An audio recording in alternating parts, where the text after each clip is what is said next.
In is a 2021 graphic novel by the British author-artist Will Macphail. Macphail was born in Lancashire in 1988, and he began producing comic art when he was studying zoology at Glasgow University. Nowadays, his work appears regularly in private eye in The New Yorker. In was his debut novel, and it won the Betty Trask Prize. It concerns a pivotal short period in the life of a young single artist called Nick.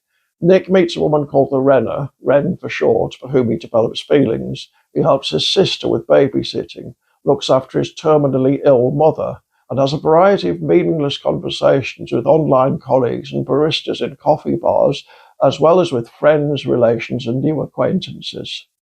There's a frequent element of satire. The coffee shops have names like Gentrificiato, Artisanal Kick in the Back, and Twill and Sons, where the house blend is aged in cavities of reclaimed string. But it's never brutal.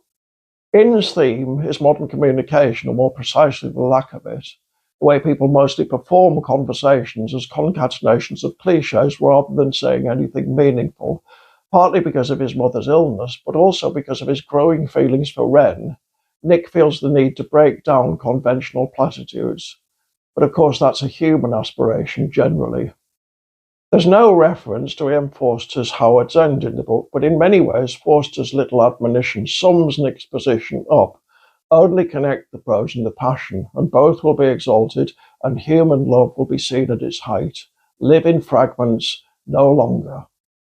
Most of In's artwork is black and white, but where Nick does occasionally manage to make a connection, Macphail introduces not only full colour, but also magical landscapes, which are occasionally frightening, as genuine communication can sometimes be, when it takes an unexpected turn, for example.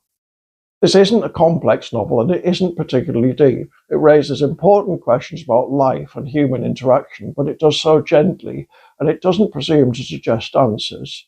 It's well observed, and the characters are skillfully constructed. Perhaps in the end, it wouldn't be possible for all of our conversations to consist exclusively of meaningful propositions, which I'm not suggesting Macphail is advocating. He isn't.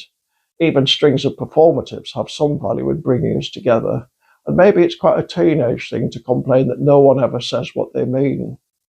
Despite that, it's difficult to avoid the feeling that Macphail's onto something.